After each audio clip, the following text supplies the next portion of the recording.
¿Cuántos estamos bendecidos? Amén. Vamos a ir en nuestra Biblia al Evangelio de Lucas, capítulo 2. No vamos a leer, vamos a leer solamente la parte final, pero es muy interesante que pudiéramos tener, cuando usted esté en su casa, ¿verdad?, con calma, más tranquilo, pudiera leer todo el capítulo 2 del Evangelio de Lucas. Es algo muy interesante y muy bonito todo lo que Lucas nos dice en este capítulo acerca del nacimiento de Jesús. Nosotros como iglesia, este es el domingo más cerca de lo que se conoce como Navidad. Usted seguramente ha escuchado en estos últimos días un debate muy acalorado de si es correcto o no celebrar Navidad, de si Jesús nació o no nació en diciembre. Yo quiero decirle algo: lo más probable es que no nació en diciembre. Lo más probable es que nació unos meses antes de diciembre. La Biblia nos da para decir que sí, pero al mismo tiempo no nos da información concisa, contundente acerca de ello. Y hay muchas razones, ¿verdad? Una de las razones es porque verdaderamente no es algo que los escritores bíblicos hayan considerado relevante, la fecha del nacimiento de Jesús. Los judíos no le daban tanta importancia a la fecha de nacimiento. La cultura y la época en la que ellos vivieron era muy diferente a la nuestra. Y hay cosas que ellos hacían que cuando nosotros las leemos se nos hace muy raro, muy extraño. Y seguramente, ¿verdad?, si ellos en aquella época se hubieran enterado de algunas costumbres o de algunas cosas que nosotros haríamos el día de hoy, seguramente también les parecería muy raro, muy extraño. Los judíos no le daban tanta importancia al día que una persona nacía, porque ellos creían que todos los hombres, todos los seres humanos nacemos iguales. Entonces, cuando una persona nace, no tiene nada que festejar, no es nadie, pues.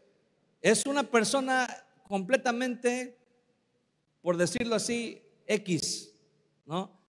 Pero los judíos le daban mucha importancia al día que la persona moría, porque entonces en el final de su vida era cuando se podía hacer un recuento, un balance, de decir qué es lo que hizo esta persona. Nació siendo nadie, nació en el anonimato, ¿verdad?, completamente, pero tuvo la oportunidad durante toda su vida de construir algo, de hacerse un nombre, de hacerse una fama.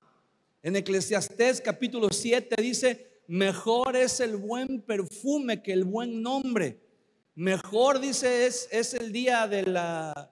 No, al revés, mejor es el buen nombre que el buen perfume. Dice: y mejor es el día de la sepultura que el día del nacimiento, ¿no? Ahí nos está diciendo que ellos le daban más valor al legado que una persona dejaba después de morir, que la buena fama de una persona durante su vida era mejor que un buen perfume, ¿verdad? Era mejor cuando una persona llega a un lugar y usted huele que se echó perfume.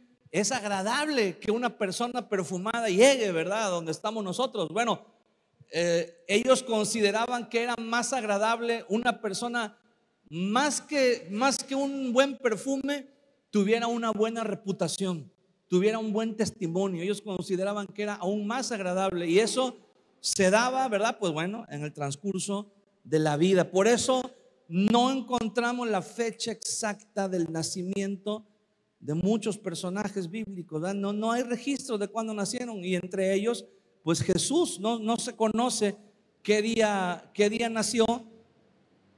Hay algunos datos por ahí en la Biblia. Si usted quiere profundizar un poquito más en ello, ya toda la información la tenemos en internet. Ahí está todo en internet. Si usted quiere conocer cuál es el dato más cercano, no quiero decir el dato exacto, pero si usted quiere saber cuál es el dato más cercano que pudiéramos tener acerca del nacimiento, acerca de la fecha del nacimiento de Jesús, usted puede buscar en internet, así, tal cual, lo puede poner en Google, la clase de Abías. Abías es un nombre, no de haber. Abías, sin H, así, A, B de burro, Ías. Y ahí le va a dar una información. ¿Por qué? Porque la Biblia dice en el Evangelio de Lucas que Zacarías, el papá de Juan el Bautista, entró a ofrecer incienso según su clase, que era la clase de Abías. Cuando David ordena a todos los levitas y a todos los que entraban al templo, los ordena por clases, por grupos, por familias. Y entonces a cada familia le tocaba durante una temporada en el año entrar a ofrecer incienso. Se sabe por el reacomodo que hace Nehemías cuando llega y reconstruyen el templo y todo el asunto. Ahí dice cuándo le tocaba a la clase de Abías, a la familia de Abías. Y entonces, como Zacarías, el padre de Juan el Bautista, entra según el turno que le corresponde, ahí más o menos sabemos la fecha en la que entró. Y el ángel le dice que cuando él salga dentro de un tiempo, su esposa queda embarazada. Y también dice la Biblia que 6 meses después quedó embarazada María, la madre del Señor. Y entonces ahí más o menos salen unas cuentas que más o menos vienen a resultar en que la fecha probable del nacimiento de Jesús haya sido en el otoño, durante una fiesta de los judíos que se llama Sukkot, que para nosotros es la fiesta de los tabernáculos o la fiesta de las cabañas en español. Entonces es el dato más aproximado que podemos sacar de la información que la Biblia nos da. No es un dato exacto, no es que la Biblia diga, ¿verdad?, en tal fecha nació. No, por alguna razón, ¿verdad?, en las reglas de interpretación bíblica hay una regla que dice que si la Biblia no dice algo, entonces no hay que decirlo. Si la Biblia no nos está dando esa información, pues entonces no la necesitamos, ¿verdad? No la decimos. Lo que sí tenemos que hacer es tomar la información que la Biblia nos da. Amén. Lo que la Biblia nos está diciendo, eso sí, ¿verdad?, nos está diciendo esto es importante. Y entonces tenemos que durante el capítulo 2 se nos narra no solamente el nacimiento de Jesús, pero Lucas es el único que incluye un relato de la familia de Jesús yendo al templo. Aquí sabemos que ellos estuvieron en Belén, porque Belén es donde nace Jesús. Después de que se da, ¿verdad?, el nacimiento de Jesús, 40 días después, por lo menos 40 días después, ellos fueron a Jerusalén, porque la ley de Moisés dice que la madre no podía salir de la casa después de que daba a luz un hijo varón durante 40 días. Y después de 40 días ya podía salir de la casa. Y entonces, como estaban en Belén, cerca de Jerusalén, decidieron ir y de una vez presentarlo en el templo. La ley de Moisés dice que cuando un niño naciera, sobre todo si era el primero, si era el primogénito, había que llevarlo al templo, había que llevar una ofrenda también y había que presentarlo delante del Señor para consagrarlo como miembro del pueblo de Israel. Y los padres de Jesús van, lo presentan en el templo, y después de que, dice la Biblia, que se encuentran a 2 personas, un hombre llamado Simón y una mujer llamada María, que creían en el Señor y dice que estaban esperando la redención de Israel, la llegada del Mesías. Y cuando lo ven, ellos saben, el Espíritu Santo les dice que ese niño es el Mesías. Y ellos van, lo bendicen, dan unas palabras ahí de profecía, pronuncian unas palabras proféticas. Y después de eso la Biblia nos dice en el versículo 39 de Lucas capítulo 2, dice: después de haber cumplido con todo lo prescrito en la ley del Señor, volvieron a Galilea, a su ciudad de Nazaret. Y el niño crecía y se fortalecía y se llenaba de sabiduría, y la gracia de Dios era sobre él. Esto es lo que nos dice el Evangelio de Lucas después de que Jesús es presentado en el templo. Ya no nos narra, ¿verdad? Aquí tenemos que recurrir a Mateo, porque Mateo es el que nos dice que cuando iban a emprender el viaje de regreso, un ángel le aparece en la noche a José en una visión y le dice: huye a Egipto porque buscan al niño para matarlo. Y entonces, después de esto, aunque Lucas hace una síntesis, una condensación, y nos dice que regresaron a Galilea, a la aldea de Nazaret, pero no nos dice que antes de eso hicieron un viaje. Mateo es el que nos dice que se fueron a Egipto y estuvieron allá un tiempo hasta que Herodes murió.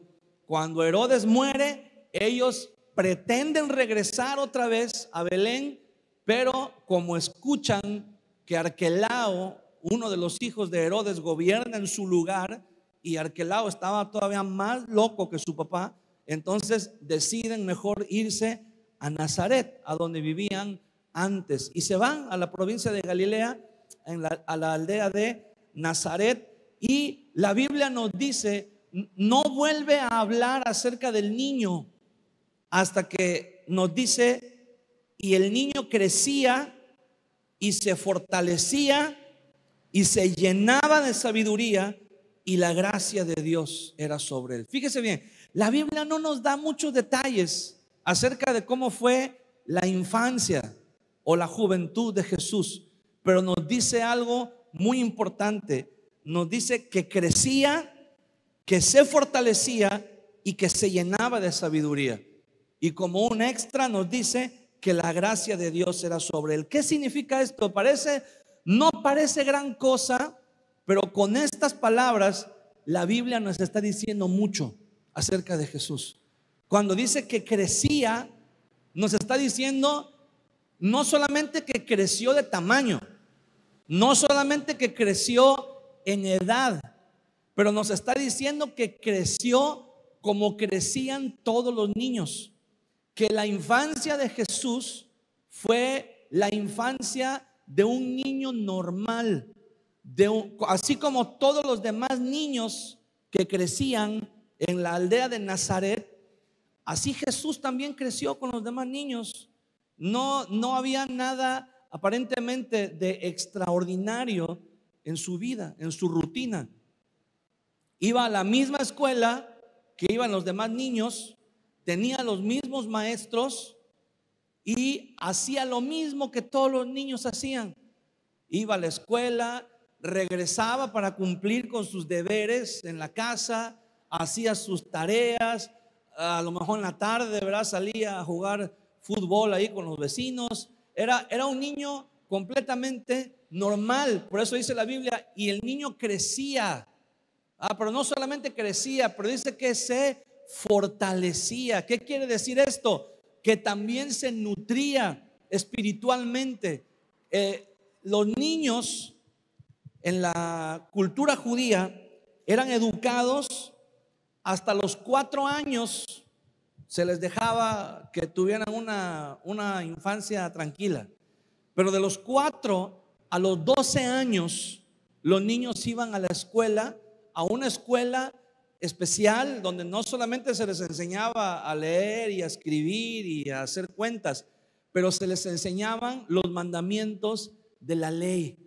Imagínense, comenzaban a los 4 años, obviamente con cosas muy sencillas, pero a la edad de 12 años, cuando terminaban ese ciclo de su educación, a la edad de 12 años, el niño tenía que saber de memoria 613 mandamientos de la ley de Moisés.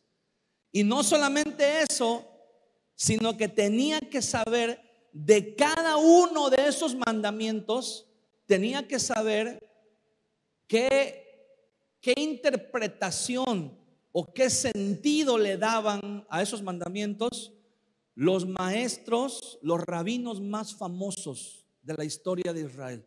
O sea que los niños se aprendían y decían, a ver, ¿qué dice el mandamiento número 1? El mandamiento número 1 dice, no robarás, ¿no? Algo así. Y a ver, ahora vamos a ver, ¿qué dice el maestro fulano de tal acerca de este mandamiento? Bueno, el maestro fulano de tal dice que hay que hacer esto y que robar es malo por esto y así. Bueno, ahora, ¿qué dice? Vamos a ver otro maestro que piensa diferente. O sea, tenían mucho que aprender. Era muchísimo lo que tenían que memorizar, porque a los 12 años ellos presentaban algo así como un examen profesional. Ellos iban delante de los maestros y tenían que recitar de memoria los 613 mandamientos de la ley. Y después de que los recitaban de memoria, los maestros que estaban ahí al frente les hacían preguntas. Eran como una especie de sinodales que les hacían preguntas, y si el niño contestaba correctamente las preguntas, aprobaba ese examen y entonces lo declaraban hijo de la ley, que es la expresión que en hebreo se conoce como bar mitzvah. Cuando tú escuchas que alguien dice, o es muy común en las películas a veces cuando dicen, ay, es que su hijo, mi hijo va a celebrar el bar mitzvah, ¿verdad? Que es esa ceremonia donde ellos son declarados hijos de la ley. Ahora, antes de aprobar ese examen, los niños tenían que estar en la escuela y había una regla. Bueno, había muchas, pero había una que era muy importante, que los niños no podían tomar la palabra, no podían hacer uso de la palabra, solamente iban a escuchar. Los niños, fíjate, una vez que cumplían los 12 años, para ellos, en el sentido religioso, esa era la mayoría de edad, los 12 años. Antes de hacer ese examen del bar mitzvah, eran considerados niños, se les llamaba niños.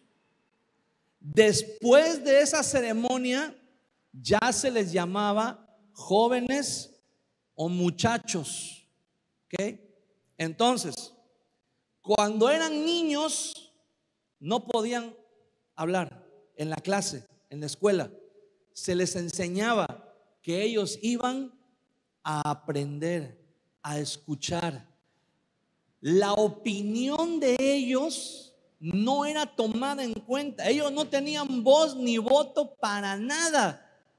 Ese era un entrenamiento que se les daba a ellos, en donde no tenían que hablar, porque ese era un tiempo que estaba preparado o que estaba reservado para que ellos aprendieran a escuchar la palabra de Dios, aprendieran a escuchar la voz de Dios, porque Dios no, ellos aprendían eso de la siguiente manera, les decían, Dios no te puede hablar, tú no puedes escuchar a Dios si tú estás hablando. ¿Alguna vez has intentado hablar con una persona que no se calla? ¿Alguna vez has intentado decirle algo a una persona y no deja de hablar y hablar y hablar y hablar y no te escucha? Y a veces uno siente que se saca uno de sus casillas, ¿verdad? A veces dice uno, cállate, que te estoy hablando, ¿verdad? Cállate, escucha lo que te estoy diciendo. Bueno, en ese sentido, ellos aprendían que tenían que estar callados. A cualquier judío de la época de Jesús, tú le preguntabas, ¿cuál es la característica principal de un niño? Y la respuesta era que son callados, escuchan, saben escuchar, saben oír, saben poner atención, porque están entrenados para callar. Por eso cuando los discípulos de Jesús están peleando y están discutiendo quién de ellos es el mayor en el reino de los cielos, Mateo capítulo 18 dice, tenían una discusión, ¿quién era el mayor? Y estaban discutiendo, decían, no, yo tengo que ser el mayor porque yo soy el que estoy siempre cerca de Jesús. No, yo tengo que ser el mayor porque yo fui uno de los primeros discípulos que él llamó. Y otro por allá decía, no, yo tengo que ser el mayor. Y cada uno daba sus argumentos. Por eso Jesús les pregunta, ¿qué era lo que venían discutiendo cuando veníamos en el camino? Y ellos habían discutido eso, quién iba a ser el mayor, y no querían decirlo. ¿Y qué es lo que hace Jesús? Agarra a un niño y lo pone en medio de ellos y le dice, el que quiera ser el mayor en el reino de los cielos tiene que ser como este niño. ¿Cuál era la característica de los niños? O sea, ¿qué les estaba diciendo Jesús a ellos? Que tenían que aprender a callarse, a guardarse sus argumentos y sus razones, y tenían que volver a aprender a escuchar la voz de Dios. Esto era lo que Jesús les estaba diciendo. El que quiera ser el mayor de ustedes tiene que ser como este niño. O sea, la característica de los niños es que aprenden, se dejan enseñar, saben escuchar. Eso era lo que Jesús les estaba diciendo. Entonces, Jesús creció, se fortaleció y también se llenó de sabiduría. O sea, aprendió todo lo que sus maestros le enseñaron en la escuela acerca de la ley, acerca de los profetas, acerca de la historia del pueblo de Israel. Jesús aprendió todo lo que cualquier niño. Y fíjese bien, aquí con este versículo bien cortito y bien sencillo, echa por tierra todas las teorías que hay acerca de que Jesús estuvo en otros lugares. Hay gente que afirma, hay libros, ¿verdad? Se han escrito muchos libros, y hay algo muy curioso que es de llamar la atención, que la gente no cree lo que la Biblia dice acerca de Jesús, pero sí creen lo que la Biblia no dice. Sí creen lo que otras personas se les ocurre escribir, porque hay gente que escribe libros y que dice que Jesús se fue de Israel y se fue con los monjes al Tíbet, o se fue con los monjes de no sé dónde, o se fue con los chinos, o se fue con los hindúes, o se fue con los tales, y que fueron los que le enseñaron todo lo que él hacía y todo. Quiero decirles algo, eso no es verdad.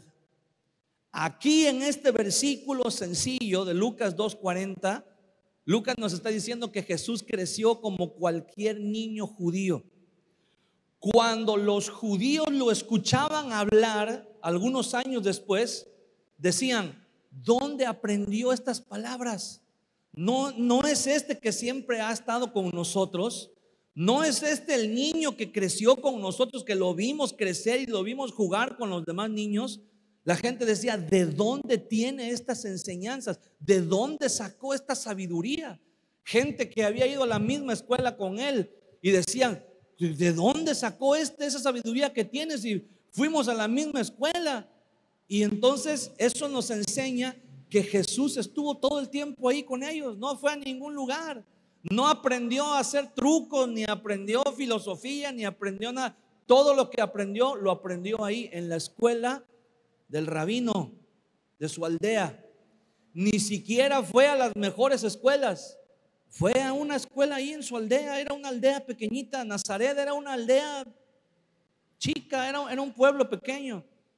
Y entonces otro punto es que los judíos nunca lo hubieran recibido como maestro si él no hubiera sido criado ahí, si no supieran que lo único que él estudió fue la ley y los profetas.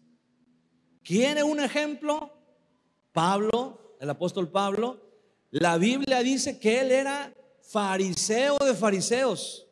En cuanto a la ley de Moisés, irreprensible. No había nadie que pudiera señalarle a Pablo y decir: te equivocaste en esto o no cumpliste esto de la ley.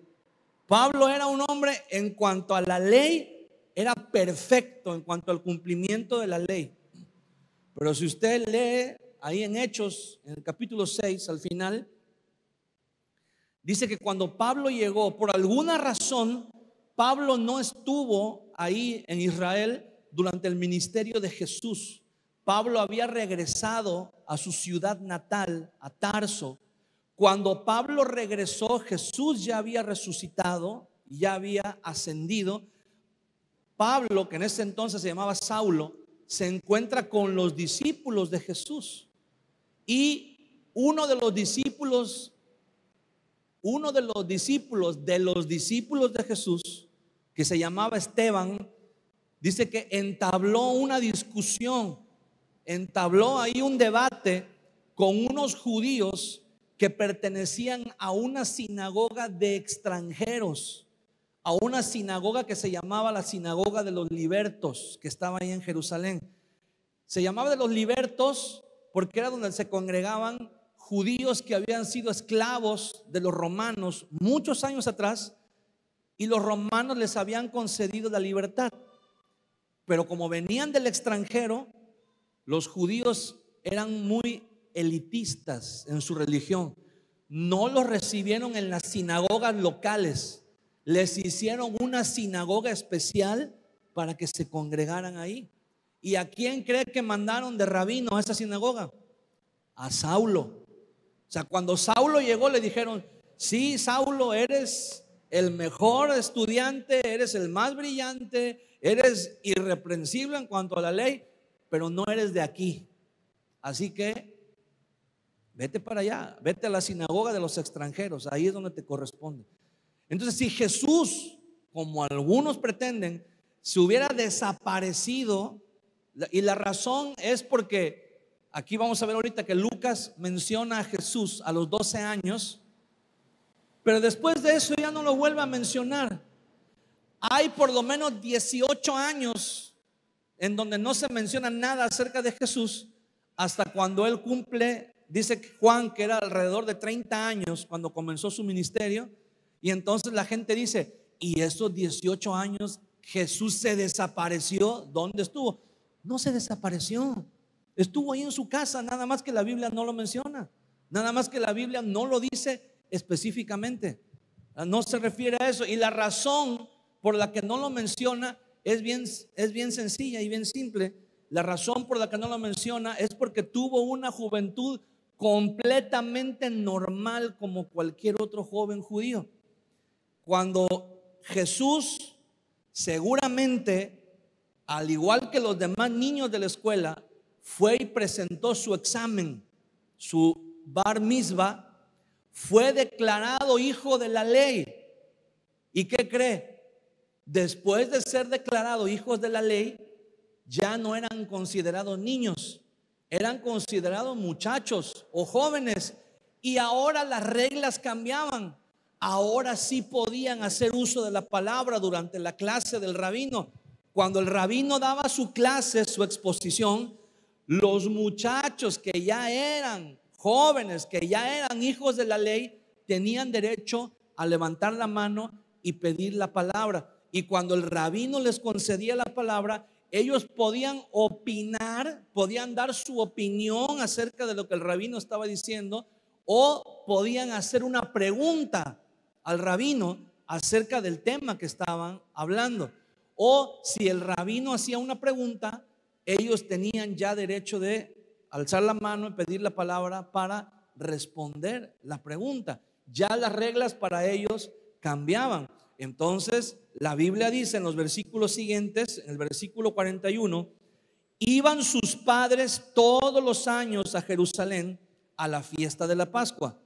Y cuando tuvo 12 años, fíjese bien, aquí no dice los detalles, pero solamente con decir que Jesús cumplió 12 años, ya sabemos todo lo que eso implica. Ya sabemos todo lo que conlleva. Ya sabemos que aquí, cuando cumplió 12 años, ya era un hijo de la ley. Entonces dice, cuando tuvo 12 años, subieron a Jerusalén conforme a la costumbre de la fiesta. Al regresar ellos, acabada la fiesta, se quedó el niño Jesús en Jerusalén sin que lo supiesen José y su madre. Y pensando que estaba entre la compañía, anduvieron camino de un día y le buscaban entre los parientes y los conocidos, pero como no le hallaron, volvieron a Jerusalén buscándole. Y aconteció que 3 días después le hallaron en el templo, sentado en medio de los doctores de la ley, oyéndoles, ¿y qué dice? Y preguntándoles. Y todos los que le oían se maravillaban de su inteligencia y de sus respuestas. Cuando le vieron, se sorprendieron, y le dijo su madre: hijo, ¿por qué nos has hecho así? He aquí tu padre y yo te hemos buscado con angustia. Entonces él les dijo: ¿por qué me buscabais? ¿No sabíais que en los negocios de mi padre me es necesario estar? Mas ellos no entendieron las palabras que les habló. Y descendió con ellos y volvió a Nazaret, y estaba sujeto a ellos. Y su madre guardaba todas estas cosas en su corazón. Y Jesús crecía. Fíjese cómo aquí ya no dice el niño Jesús, nada más dice: y Jesús crecía en sabiduría y en estatura y en gracia para con Dios y los hombres. En este episodio dice que Jesús fue con sus padres a Jerusalén a la fiesta de la Pascua. No sabemos, porque la Biblia no lo dice, si en años anteriores él había ido también acompañando a sus padres o se había quedado en Nazaret y esta era la primera vez que él iba a la fiesta de la Pascua. No nos dice.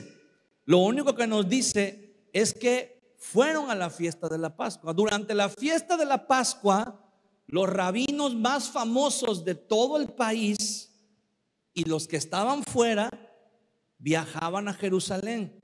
Entonces imagínense, era uno de los pocos momentos en que las mentes más brillantes, los maestros más reconocidos de la palabra de Dios estaban juntos ahí en Jerusalén, en el templo. Entonces lo más común era que se reunían en el atrio, en los escalones del atrio del templo, y comenzaban a debatir de manera pública, comenzaban a debatir los asuntos más importantes, los asuntos más relevantes en ese momento respecto a la fe, o sea, asuntos de carácter teológico, asuntos de carácter de la palabra, de la ley, y también, ¿verdad?, políticos, de la situación que estaba alrededor de ellos. Y la gente que quería escucharlos, pues iba y se sentaba con ellos. Algunos de ellos, ¿verdad?, tenían la oportunidad de participar, de hacer alguna pregunta o de hacer algún comentario. Yo creo, la Biblia no lo dice, pero yo creo con todo mi corazón que Jesús estaba ansioso esperando el momento, esperando esa fiesta de la Pascua, cuando él ya era hijo de la ley y ya podía participar en la discusión, participar en la plática. Yo de manera personal creo que Jesús estaba, como decimos comúnmente, ¿verdad?, que se zafaba por llegar a esa reunión, porque había muchas cosas que él quería preguntar. No porque tuviera dudas, sino porque yo me imagino al final, cuando dice que lo encontraron en medio de los doctores de la ley, y dice la Biblia que todos se maravillaban de sus respuestas y de las preguntas que él hacía. Probablemente los tenía en jaque ahí donde estaban todos reunidos. Probablemente les estaba haciendo preguntas que los rabinos no podían contestar tan fácilmente, ¿verdad? Probablemente Jesús les estaba diciendo: oigan, y si la ley de Moisés dice esto, ¿por qué estamos haciendo esto? Oiga, y si la palabra del Señor dice que no tenemos que caer en estas prácticas, en tal y tal, ¿por qué yo he visto que ustedes permiten que eso? Y probablemente los estaban metiendo en aprietos. Lo más seguro es cuando María y José llegaron, y María pues llegó alarmada, ¿verdad? Muchachos, ¿qué estás? ¿Dónde estaban? Mira, lo más seguro es que los rabinos que estaban ahí le hayan dicho: señora, ahí está su hijo, ya lléveselo. Ya no sabemos qué hacer con él. Pero la Biblia dice algo interesante. Dice que Jesús llegó y quiero imaginarme cuando Jesús llega al templo. Debe de haber sido algo. Llegar en los tiempos de Jesús al templo. Quiero que se imaginen por un momento. Eran muchos kilómetros que tenían que caminar. Y lo primero que se encontraban a la vista era un lugar que se llamaba el Monte de los Olivos, un cerro que tenían que subir. Y cuando estaban en la parte más alta del Monte de los Olivos, quedaban exactamente enfrente de Jerusalén. Jerusalén también está en un monte, en un cerro. Y cuando una persona, no sé si usted ha visto, pero si usted pone ahí, si usted googlea ahí Jerusalén, la imagen más famosa de Jerusalén es una postal, una fotografía que está tomada desde el Monte de los Olivos. O sea, si usted viajara hoy a Israel y subiera al Monte de los Olivos y mirara hacia Jerusalén, esa sería la imagen que usted vería. Pero la imagen de hoy, el templo ya no existe y los musulmanes pusieron ahí una mezquita que la cúpula, o sea, la parte de arriba de la mezquita es dorada. No es de oro completamente, pero es dorada. Y al mediodía brilla de una manera muy impresionante con el sol, con la luz del sol. Ahora, imagínense en los tiempos de Jesús. La Biblia dice que el templo que Herodes había construido era una plaza que abarcaba 15 hectáreas. Eran 15 hectáreas la extensión del templo. Y dice la Biblia que estaba hecho, y no nada más la Biblia, la historia también dice que estaba hecho de oro y de mármol. El oro y el mármol son materiales muy preciosos que cuando se pulen, cuando están pulidos, son muy brillosos, son muy reflejantes. Entonces, imagínense por un momento que usted es un peregrino que va a Jerusalén y amaneciendo, usted sube el Monte de los Olivos y cuando está en la parte más alta, cuando el sol está saliendo, usted ve hacia la ciudad de Jerusalén. Se puede imaginar una construcción que abarca 15 hectáreas de terreno, brillando porque está construida de oro y de mármol, y cuando la luz del sol le da al templo de Jerusalén, era un espectáculo increíble, era algo que los peregrinos se maravillaban desde que lo veían a lo lejos. Entonces puede imaginarse cuando Jesús llegó a ese lugar por primera vez, tal vez, y lo vio, debe haber estado maravillado, la vista debe haber sido un espectáculo tremendo, ¿verdad? Pero cuando él llega al templo y él escuchó a los maestros de la ley que estaban hablando, a los maestros que estaban discutiendo asuntos, imagínese, llega Jesús y los teólogos, las mentes más brillantes en cuanto a la palabra de Dios, y estaban discutiendo si había que celebrar o no la Navidad, estaban discutiendo si el arbolito era del diablo o no era del diablo, Estaban discutiendo cosas probablemente tan superficiales, tan banales, tan que no valían la pena, que de repente Jesús dice: no, aquí hay que poner el tema sobre la mesa. Jesús dice: no, aquí hay que ver esto porque los tengo que poner a pensar. Y Jesús comienza, celebran la Pascua y se retiran, se van de ahí. Y es curioso porque la Biblia dice que anduvieron un día de camino. Cuando iban de regreso a Nazaret, anduvieron un día de camino. Y la razón es porque la costumbre de aquel tiempo era que cuando los peregrinos ya iban a regresar a su lugar de origen, a su ciudad, las mujeres salían primero, el grupo de las mujeres salían primero, hasta que llegaban a un lugar que estaba preparado, donde iban a pasar la noche, donde iban a acampar, iban a poner el campamento para pasar la noche. Entonces, muchas horas después, los hombres que llevaban la parte más pesada de la caravana, las tiendas de campaña y todo lo que eso implicaba, iban en carretas, iban atrás. Entonces, al caer la tarde, los hombres se reunían con las mujeres y acampaban, pasaban la noche para continuar su viaje muy temprano al día siguiente.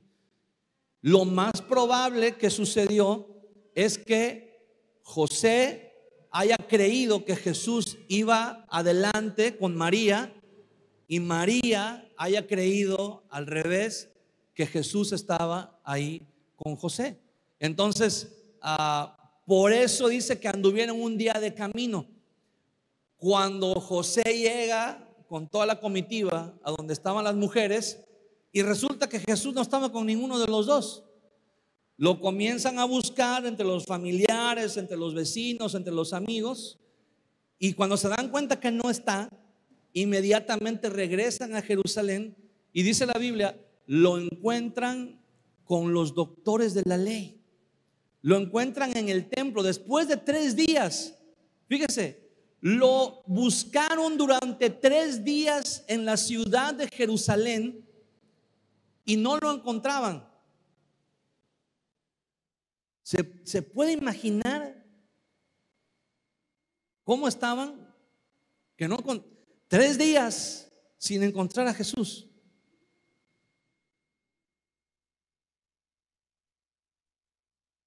Si muchas veces cuando va uno al súper o a un lugar así, ¿verdad?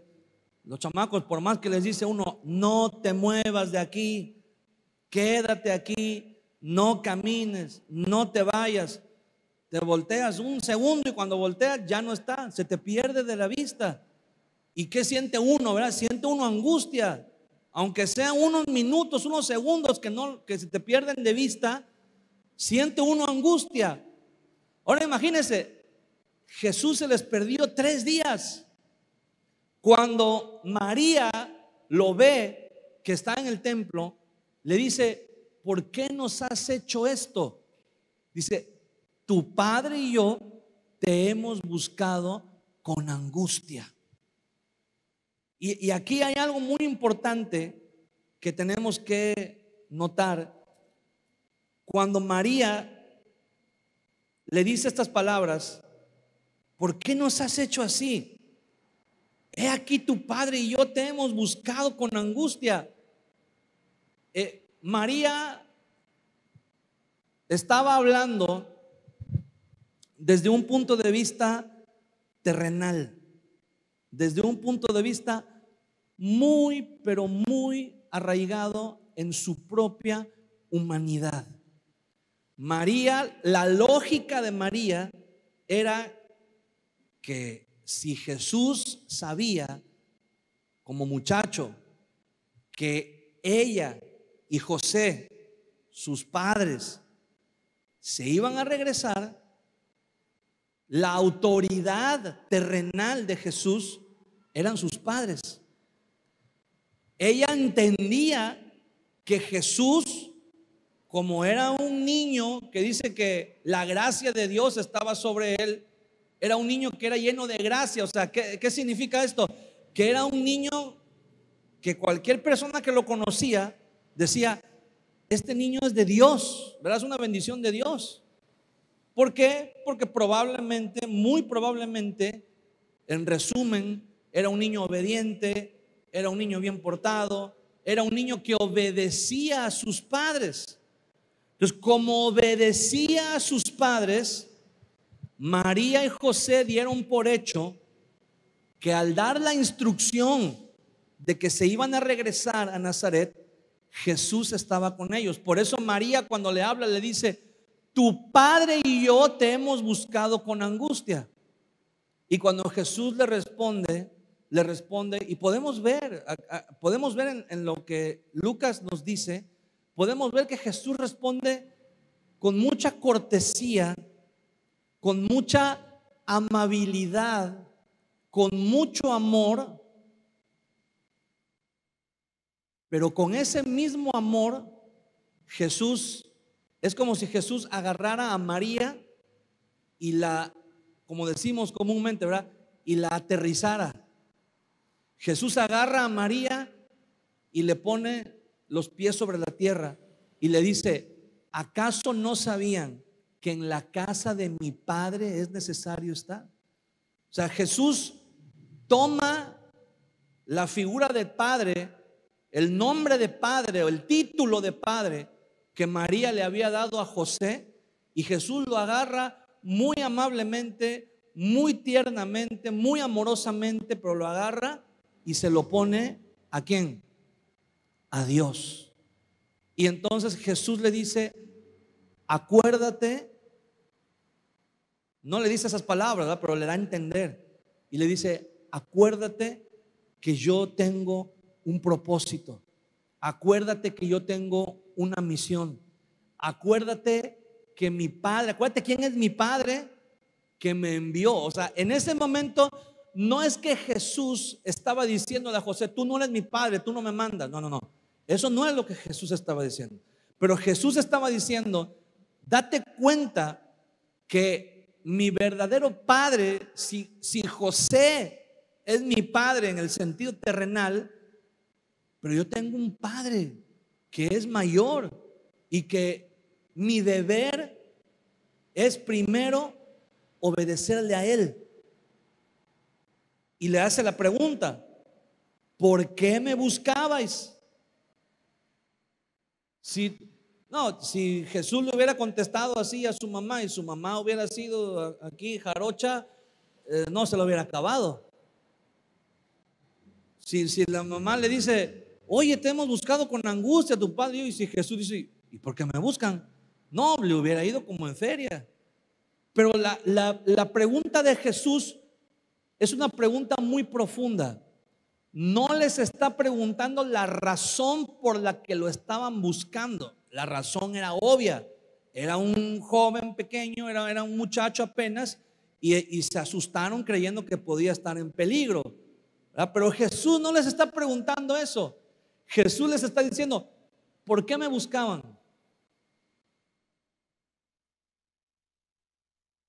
¿Por qué buscamos algo?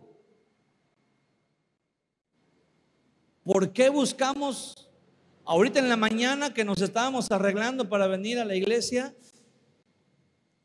¿Qué tardaste más tiempo buscando?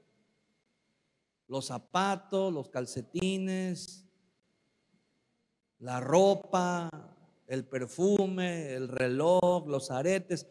¿Qué tardaste más tiempo buscando? Ahora, pregunta, ¿por qué lo buscabas? Porque no sabías dónde estaba.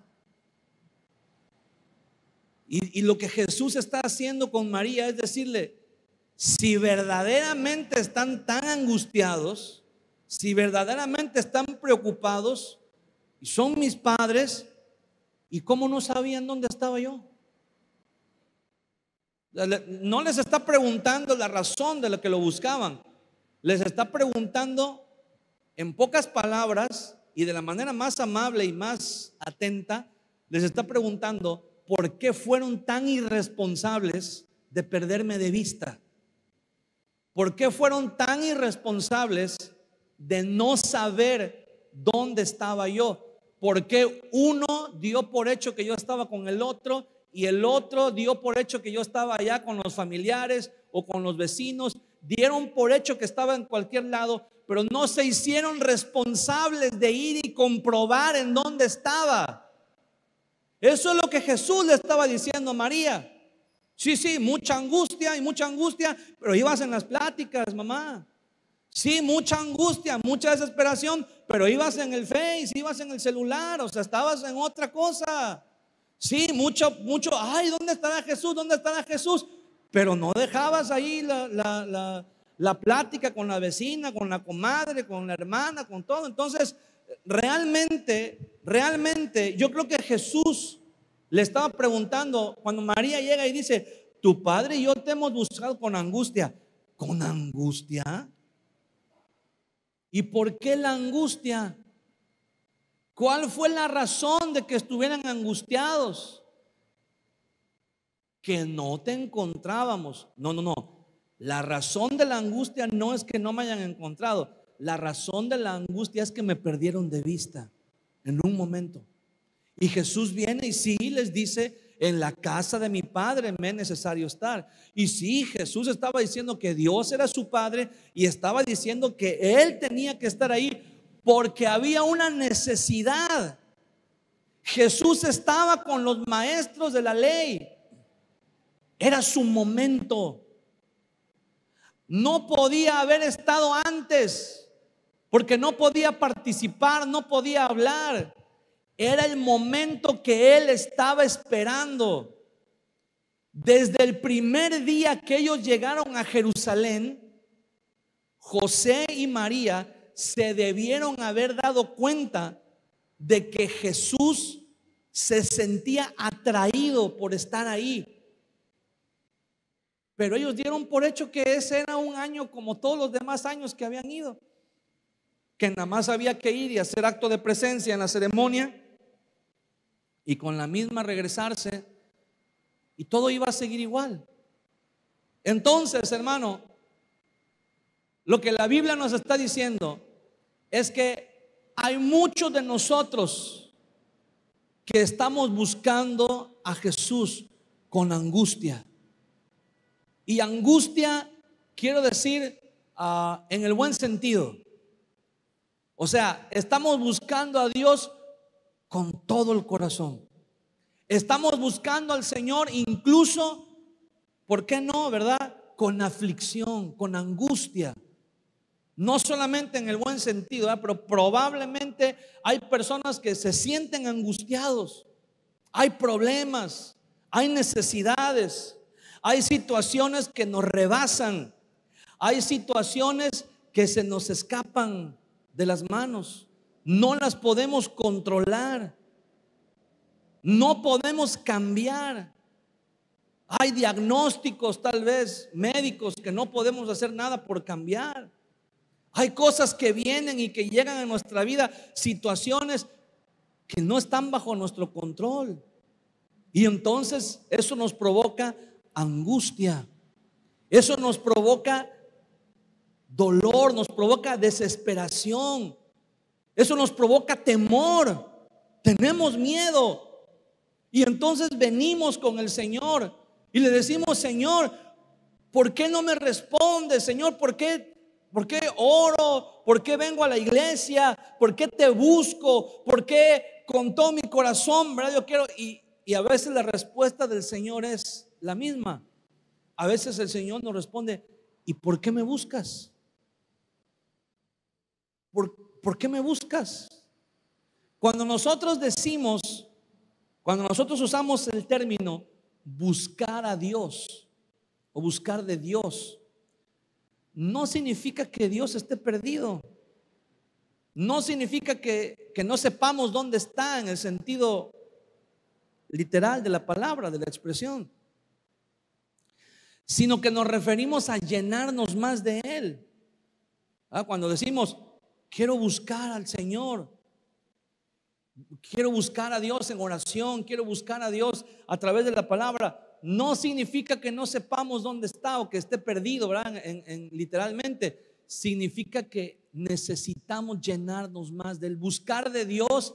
Es llenarnos más del Señor, es caminar en la voluntad de Dios, es tratar de estar en el centro con Jesús, ahí donde Él está, en su presencia. Eso significa buscar de Dios, involucrarnos en las cosas del Señor, crecer, madurar espiritualmente. Eso es buscar de Dios. Pero hay situaciones en las que muchas veces nos encontramos, en las que verdaderamente, hermano, perdemos de vista a Dios. Y no lo perdemos de vista porque Él se vaya o porque Él se esconda.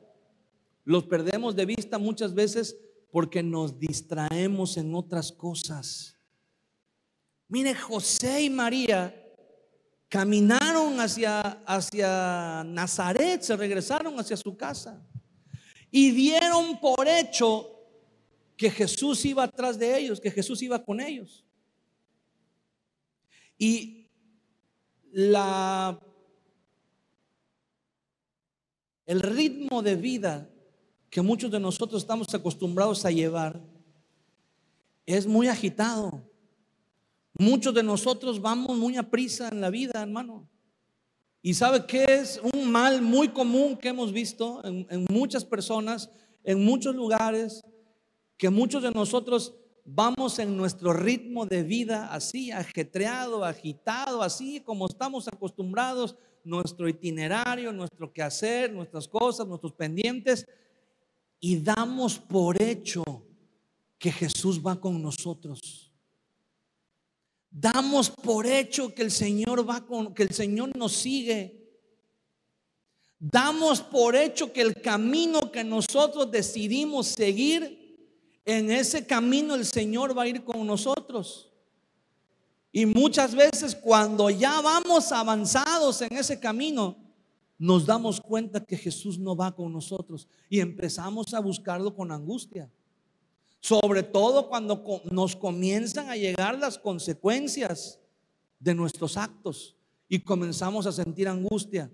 Y comenzamos a buscar al Señor y comenzamos a decir: Señor, ¿por qué no me respondes? Señor, ¿dónde estás cuando te necesito? Señor, ¿y por qué no haces esto? ¿Y por qué si yo oré? ¿Y por qué si yo le pedí a Dios? ¿Por qué no sucedió? Y hermano, hay una regla.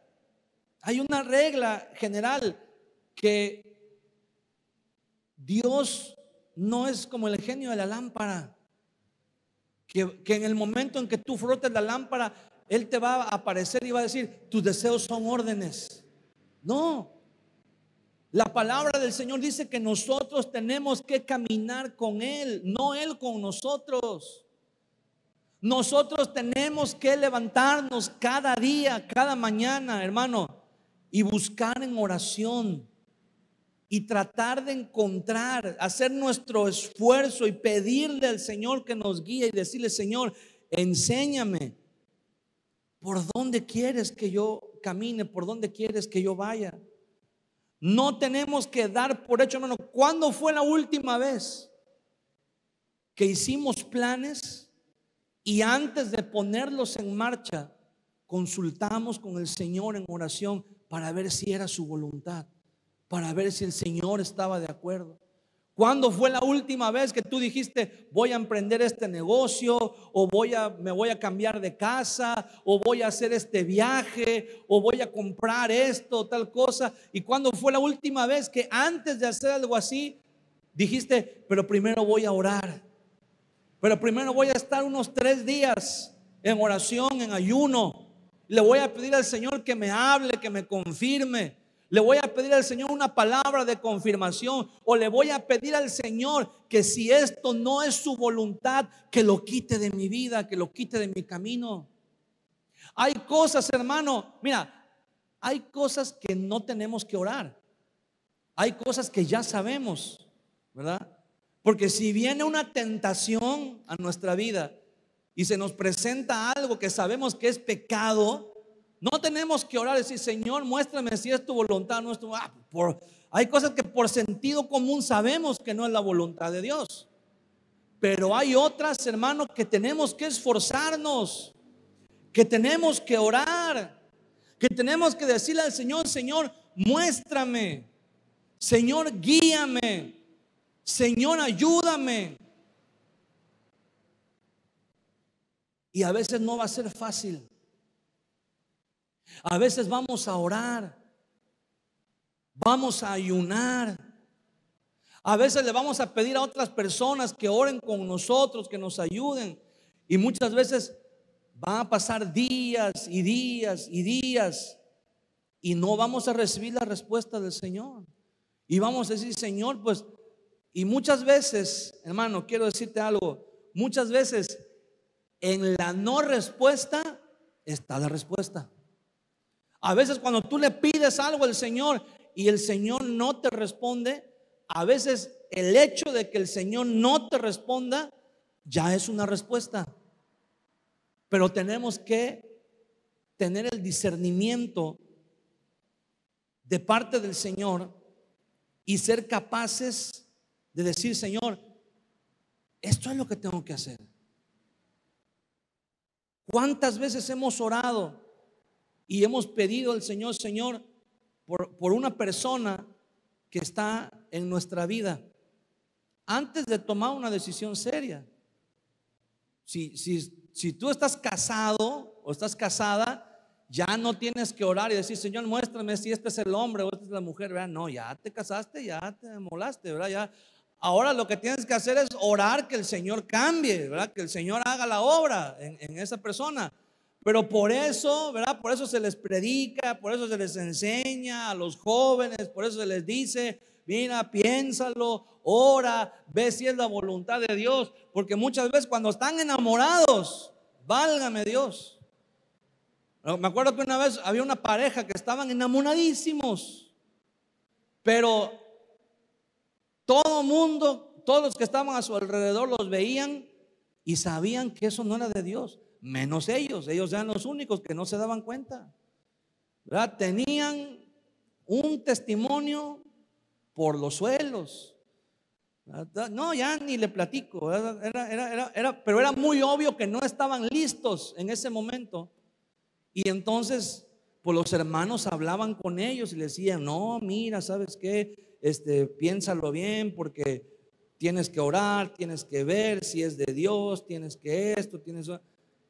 Y aferrados: no, es que yo sé que esto viene de Dios, yo sé que esto, yo sé que el otro, y bueno, hasta que en un momento ya estaban haciendo planes para casarse y de repente el pastor de la iglesia los llama, ¿no?, a la oficina: a ver, fulano y fulana, vengan a la oficina, vamos a tener una junta con los papás, ¿verdad?, de cada uno también.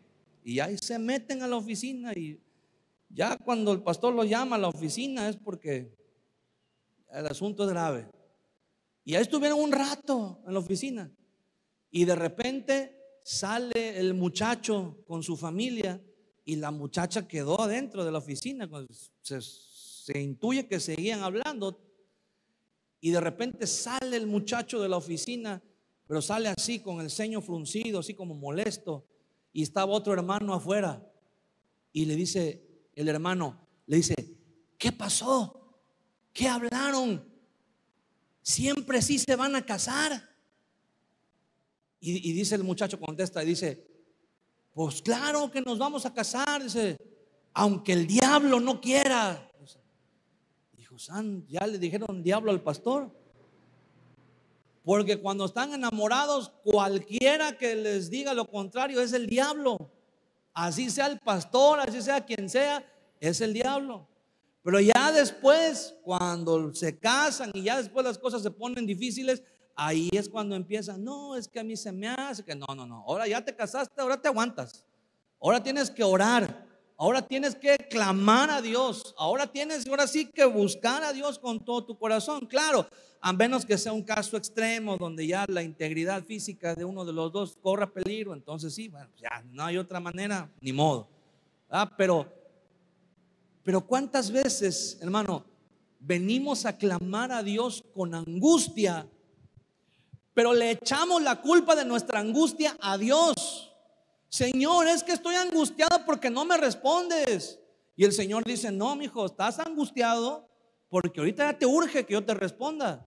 Pero ¿cuánto tiempo te estuve hablando? ¿Cuánto tiempo te estuvieron diciendo que oraras? ¿Cuánto tiempo te estuvieron diciendo que no anduvieras por esos caminos y anduviste? Y ahora la angustia no es culpa de Dios. La angustia es es el resultado de nuestras malas decisiones. Es el resultado de nuestra falta de sabiduría, de nuestra falta de prudencia, de nuestra falta de precaución al dar pasos. Entonces, ¿qué tenemos que hacer? Tenemos que buscar al Señor. Tenemos que decirle: Señor, ayúdame a tomar buenas decisiones.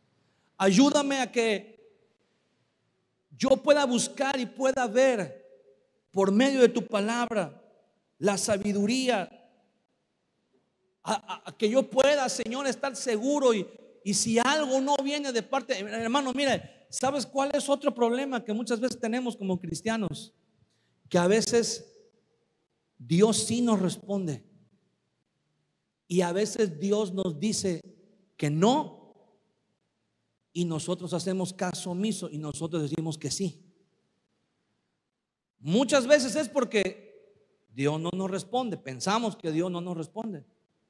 Y otras veces Dios nos responde, pero nos dice: no vayas por ahí. Y no le hacemos caso al Señor. A veces el Señor ya te habló, ya te dijo, el Señor ya te mandó, ¿verdad? Quien te hablara, quien te dijera, muchas veces estás en la predicación y en la predicación tú sabes que te está lloviendo, tú sabes que esa palabra es para ti, tú sabes que Dios te está hablando. Pero como nadie más lo sabe, tú te haces como que no fue para ti. Tú te haces como que, fue casualidad, no hay que sugestionarse. No, total, el pastor ni sabe nada, ¿verdad? Total, ni que estuviera enterado. Y a veces decimos: no, pues no pasa nada. Se me hace que soy yo mismo que estoy exagerando. Se me hace que soy yo mismo que ya mis ideas me están traicionando. Y no nos damos cuenta que Dios sí nos advierte, hermano. Dios nos advierte muchas veces de las cosas que estamos haciendo, que no sigamos por el camino que vamos, pero nosotros perdemos de vista al Señor. Cuando perdemos de vista al Señor, hermano, entonces nos vamos a extraviar. Dios no se pierde, Jesús no se pierde, Jesús no estaba perdido. Si han escuchado eso, cuando rezan y dicen quinto misterio, primer misterio, no sé cuál de los misterios es, el niño Jesús perdido en el templo. Que Jesús no estaba perdido, Él estaba en el templo. Los que estaban perdidos eran los papás que no sabían dónde estaba Él. Los que estaban perdidos eran los que dieron por hecho que Jesús iba atrás de ellos. Y Jesús dice: ¿y por qué me buscaban? ¿Qué acaso no saben que yo tengo que estar aquí? Ahora, cuando regresaron a Jerusalén, ¿dónde lo buscaron? Yo me imagino, ¿verdad? Y con toda la razón, pero María, una madre desesperada, angustiada, debe de haber ido a la policía, debe de haber ido con los romanos, debe de haber ido con la guardia, debe de haber ido, no sé, a lo mejor hasta ya estaban pegando dibujos ahí de Jesús en las paredes. Se busca, ¿verdad? Está extraviado y todo. No sé a cuántas instancias habrá recurrido María, pero al final yo creo que ya cuando agotó todos los recursos, dijo: ya no tengo más que hacer, voy a ir al templo a orar para que Dios me responda, para que Dios me devuelva a mi hijo. Y cuando va María al templo, resulta que ahí está Jesús. Dice que lo tenían sentado en medio de todos los doctores de la ley. Les estaba preguntando y les estaba respondiendo las preguntas. Y los doctores de la ley, dice que se asombraban, se maravillaban. Pero ¿cómo es posible que este muchacho sepa tanto? ¿Cómo es posible que este muchacho pueda tener un concepto de la ley de Moisés tan puro, tan estricto, tan apegado al original, y no sabían que el niño que estaba sentado ahí en medio de ellos era el mismo Dios que le había dado la ley a Moisés en el monte 1500 años antes, 1500 años atrás. Y ellos estaban ahí sintiéndose maestros de la palabra, sintiéndose que eran los que sabían todo, sintiéndose, ¿verdad?, que eran los que ya no tenían nada que aprender. Y de repente un niño les dio la lección de su vida. ¿Cómo se habrán regresado a su casa esos maestros? ¿Cómo se habrán regresado a su casa esos rabinos, esos doctores de la ley? Llegaron a Jerusalén creyendo que lo sabían todo. Llegaron a Jerusalén creyendo que ellos iban a enseñar, y terminaron aprendiendo de un niño de 12 años, de un niño que acababa de terminar sus estudios acerca de la ley de Moisés. Hermano, a veces pensamos que lo sabemos todo. A veces creemos que ya nadie nos puede enseñar nada. A veces pensamos que a ver, pregúntenme lo que quieran saber. Que creemos que ya lo sabemos todo. Perdemos la capacidad de sorprendernos, perdemos la capacidad de aprender. ¿Sabe por qué? Porque quitamos los ojos de Jesús. La Biblia nos habla de un hombre llamado Pedro que vio a Jesús. Ya todos conocemos la historia, ¿verdad? Estaba la tormenta, creyeron que se iban a hundir, y de repente ven a alguien que viene caminando sobre el mar, sobre el agua. Y todos dijeron: ya nos vamos a morir porque estamos viendo ya alucinaciones. Y entonces Jesús les grita desde lejos: muchachos, no tengan miedo, soy yo, soy Jesús. Y los que estaban en el bote dicen: pues parece Jesús, pero ¿cómo va a ser Jesús? ¿Cómo va a ser el maestro? Y entonces Pedro dice: maestro, si de verdad eres tú, manda que yo vaya a ti sobre el agua. Y Jesús dice: ven. Si de verdad piensas que puedes venir, pues ven. Yo no sé si usted se ha imaginado alguna vez ese momento. Yo no sé si alguna vez usted ha pensado lo que sintió Pedro. Probablemente creyó que estaba soñando, probablemente creyó que ya se habían muerto. Yo no sé qué creyó Pedro, pero en un arrebato de locura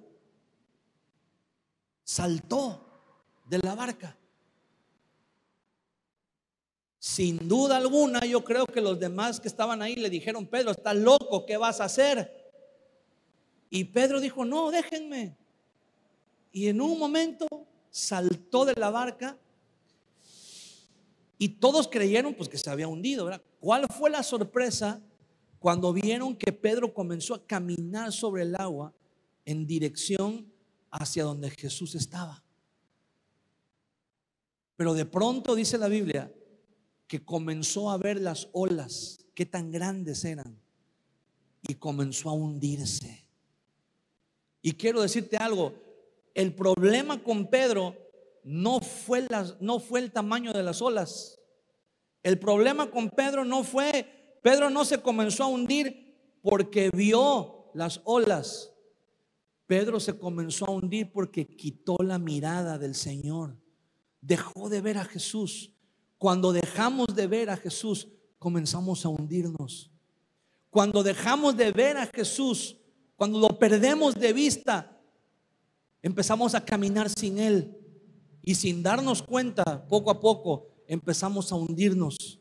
Y después viene la angustia, después viene la desesperación, después viene la aflicción. Y decimos: Señor, ¿por qué no te escucho? ¿Por qué no oigo tu voz? ¿Por qué no me respondes? ¿Por qué no me hablas?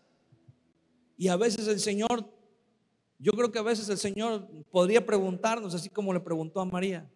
Podría decirnos el Señor: ¿y tu Biblia? Yo creo que esa sería una de las preguntas que el Señor nos haría. Señor, es que tiene mucho tiempo que no me hablas. ¿Y tu Biblia? Pues ahí la tengo, Señor, guardada. Ahí está. Pero eso sí, he visto muchos videos en YouTube, Señor. Pero eso sí, Señor, he leído muchos libros y he buscado muchos maestros y muchas. Y no es que esas cosas sean malas en sí, pero muchas veces descuidamos la palabra de Dios. Muchas veces descuidamos nuestra comunión con el Señor. Y cuando perdemos de vista al Señor, hermano, ¿por qué perdemos de vista a Dios? ¿Por qué quitamos nuestros ojos del Señor? La Biblia dice en el libro de Apocalipsis que cuando Juan, en el Apocalipsis capítulo 4, dice Juan que fue llevado en el Espíritu al tercer cielo. Y cuando él vio el trono de Dios, la sala del trono, dice que había seres alrededor del trono. Y comienza a describirlos de tal manera que, si usted se los imagina como Juan los describe, hasta da miedo. Porque Juan los describe de una manera bien rara, bien inusual. Una de las características de esos seres que están alrededor del trono es que dice que están cubiertos de ojos por delante y por detrás. Están cubiertos de ojos, tienen ojos por todas partes. Y dice que otra característica es que todo el tiempo, de día y de noche, en el cielo no hay día ni hay noche, pero esa es la manera de Juan de decir que todo el tiempo, sin parar, están diciendo: santo, santo, santo es el Señor Dios Todopoderoso. O sea, todo el tiempo. ¿Sabe por qué? Porque la majestad de Dios es infinita. La majestad, la grandeza, la santidad, la belleza de Dios es tan inmensamente infinita que cada vez que estos seres vivientes, imagínense, ¿por qué tienen tantos ojos? ¿Sabe por qué? Porque dos ojos no alcanzan para contemplar la grandeza de Dios. Y cuando estos seres vivientes ven a Dios con todos esos ojos que tienen, se asombran y dicen: santo, santo, santo. Y después yo creo que se ponen así de lado y lo ven con los ojos que tienen de este lado, y ven algo más y dicen: santo, santo, santo. Y después se voltean del otro lado y lo ven con los ojos que tienen atrás.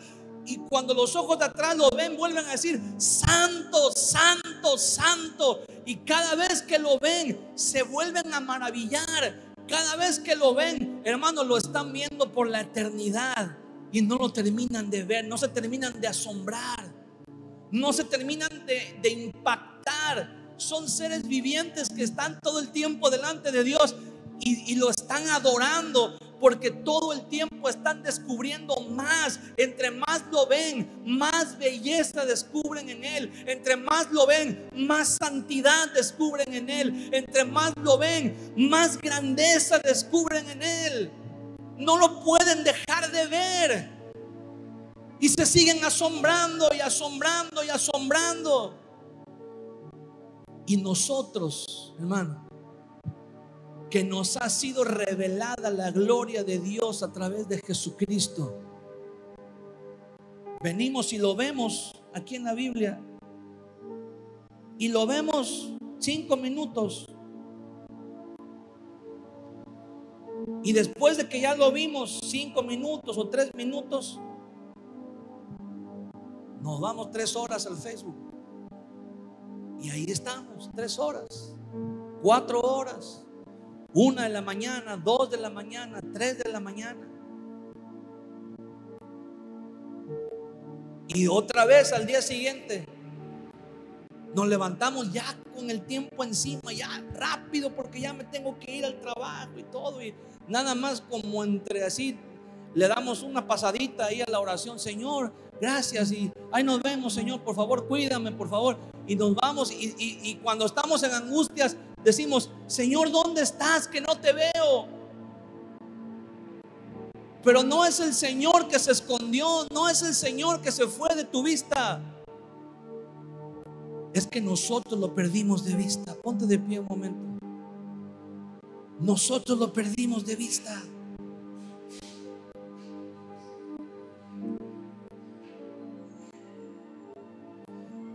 María llegó con el Señor y le dijo: te hemos buscado con angustia, ¿por qué nos has hecho así? Le estaba dejando la carga, la responsabilidad a Jesús. Y Jesús dice: ¿por qué me buscaban? ¿En qué momento me perdieron? Debe de haber habido un momento en que perdieron de vista a Jesús. Se les olvidó todo lo que Simón y Ana les dijeron en el capítulo 2. Cuando Simón ve en el versículo 25: he aquí había en Jerusalén un hombre llamado Simón, y este hombre justo y piadoso esperaba la consolación de Israel, y el Espíritu Santo estaba sobre él. Y le había sido revelado por el Espíritu Santo que no vería la muerte antes que viese al ungido del Señor. Y movido por el Espíritu vino al templo. Hermano, en estos poquitos versículos ya mencionaron 3 veces al Espíritu Santo y están hablando de Simón. Y ya mencionaron 3 veces al Espíritu Santo. Dice que el Espíritu Santo estaba sobre él. El Espíritu Santo le había revelado que no iba a haber la muerte antes de que viera al Mesías. Y el Espíritu Santo le habló ese día en la mañana y le dijo: ve al templo, porque ahí te lo vas a encontrar. Ahí vas a tener un encuentro con el Mesías. Ahí lo vas a ver, de pequeño, de bebé, pero ahí lo vas a encontrar.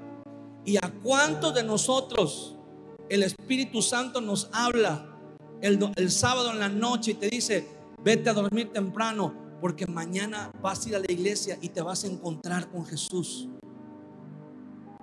¿A cuántos de nosotros el domingo en la mañana el Señor te dice: levántate? El Espíritu Santo te dice: levántate y ve a la iglesia, porque ahí vas a tener un encuentro con Jesús. Y decimos: no, Señor, es el único día que me puedo levantar tarde, el único día que me puedo dedicar a mi familia, a mis hijos, ahí sí nos sale lo familiar, lo paternal. Ahí sí nos sale, ¿verdad?, lo preocupado, lo angustiado por la familia. Y dice que a este hombre el Espíritu Santo, dice, movido por el Espíritu, vino al templo. Y cuando los padres del niño Jesús lo trajeron al templo para hacer por él conforme al rito de la ley, él le tomó en sus brazos y bendijo a Dios diciendo: ahora, Señor, despides a tu siervo en paz, conforme a la palabra, porque han visto mis ojos tu salvación. Está hablando de Jesús, del bebé que está cargando. Y después de que dijo todo eso, versículo 36, estaba también allí Ana, profetisa, hija de Fanuel, de la tribu de Aser, de edad muy avanzada. Versículo 37, era viuda hacía 84 años y no se apartaba del templo, sirviendo de día y de noche con ayunos y oraciones. Esta, presentándose en la misma hora, daba gracias a Dios y hablaba del niño a todos los que esperaban la redención de Jerusalén. O sea, cuando el niño José y María lo llevaron al templo para presentarlo, de entrada llegaron 2 profetas, 2 ancianos, y comenzaron a darles palabra y a decirles que ese niño era el Mesías, que ese niño era la salvación de Israel, y no nada más de Israel, del mundo entero. Y dice la Biblia en el versículo 33: y José y su madre, o sea, del niño, estaban maravillados de todo lo que se decía de él. O sea, veían al niño y decían: todo eso que están profetizando, Eso que están diciendo que es la salvación, que es el cumplimiento de las profecías, que es el rey de Israel, que es el descendiente de David, que es la promesa de Abraham, todo eso lo están diciendo de nuestro hijo. Dice que se maravillaron. Imagínense cómo se fueron a su casa ese día con el niño, diciendo: este niño es el Mesías, es el Señor, es Dios encarnado. Y cuando llegaron a su casa y de repente se estaban instalando, y de repente ven que llega una caravana con hombres que venían del oriente y le traen a Jesús regalos, inciensos, oro, mirra, y se postran delante del niño y lo adoran. Y dicen: es que vimos la estrella cuando él nació y supimos que él era el rey de Israel. ¿Cómo crees que estaban María y José con todo eso? Dijeron: este niño, pues ni nosotros nos imaginábamos todo lo que era.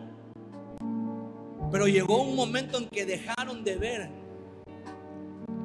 a Dios en ese niño y lo empezaron a ver como un niño más, que tenía que obedecer lo que sus padres les decían y que tenía que seguirlos cuando ellos caminaban.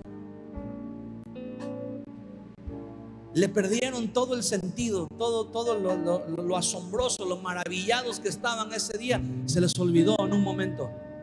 Hermano, que no se nos olvide cuando conocimos al Señor Jesús. ¿Cómo estabas en los primeros días cuando tuviste un encuentro con el Señor Jesús? ¿Cómo estabas maravillado? ¿Cómo decías: Señor, pero cómo es posible? Sentí tu presencia cuando estaba en la iglesia, cuando estábamos cantando, cuando estábamos orando, y querías hablarle a todo mundo y querías decirles, ¿verdad? Pero pasó el tiempo y ¿qué sucedió? Nos enfriamos, comenzamos a venir a la iglesia como algo rutinario, comenzamos a leer la Biblia y orar como algo por costumbre. Y de repente nos dimos cuenta un día que Jesús ya no iba con nosotros. De repente un día nos dimos cuenta que Jesús ya no caminaba con nosotros. Y vino la angustia, y vino la desesperación, y vino el miedo. Y el día de hoy podemos escuchar todavía la voz del Señor diciendo: ¿por qué me buscabas? ¿Por qué me dejaste de seguir? ¿Por qué me dejaste de ver? ¿Por qué me perdiste de vista? ¿Por qué tus ojos en un momento se quitaron de mí y se pusieron sobre otras cosas? Y el Señor todavía sigue diciendo: ¿por qué me buscabas? ¿Quieres estar donde yo estoy? ¿Quieres estar cerca de mí? Eso es lo que le dijo Jesús. ¿Quieres tenerme siempre cerca? Involúcrate en los negocios del Señor, involúcrate en las cosas de Dios y siempre vas a estar cerca de mí. Involúcrate en los asuntos de la iglesia, involúcrate en los asuntos del reino de Dios y siempre vas a estar cerca de mí. Cierra tus ojos un momento y levanta tus manos. Levanta tus manos un momento y habla con el Señor ahí en tu lugar. Dile: Señor, perdóname. Señor, perdóname porque en un momento, no sé cuándo, no sé cómo, no sé por qué, pero en un momento en mi vida, Señor, te perdí de vista. En un momento, Señor, dejé de poner mis ojos sobre ti y los puse en las circunstancias. Dejé de poner los ojos en ti y los puse sobre el dinero. Dejé de poner los ojos en ti y los puse en una persona.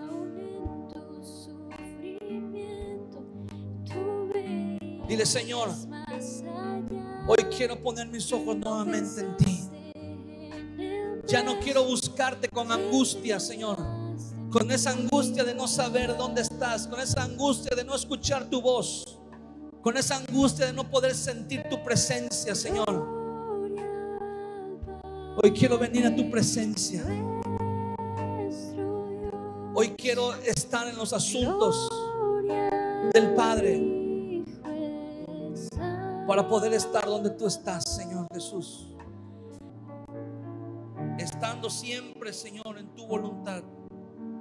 Estando siempre, Señor mi Dios, en comunión contigo, en comunión con tu Santo Espíritu, Señor. El Señor declara en el Salmo número 32, versículo 8: te haré entender y te enseñaré el camino que debes andar. Sobre ti fijaré mis ojos. Señor, te damos gracias en esta tarde porque eres bueno, Dios. Gracias porque aunque muchas veces, Señor, en el transcurso de nuestra vida nos extraviamos, aunque muchas veces tomamos decisiones equivocadas y nos perdemos, Señor, en el camino, aunque muchas veces, Señor, damos por hecho que tú vas con nosotros y no que nosotros somos quienes debemos caminar contigo, Señor, aún tú tienes misericordia de cada uno de nosotros.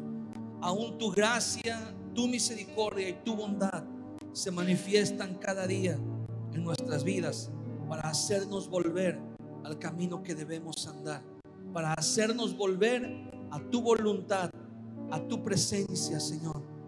Enséñanos a caminar, Señor, por tus caminos, Padre.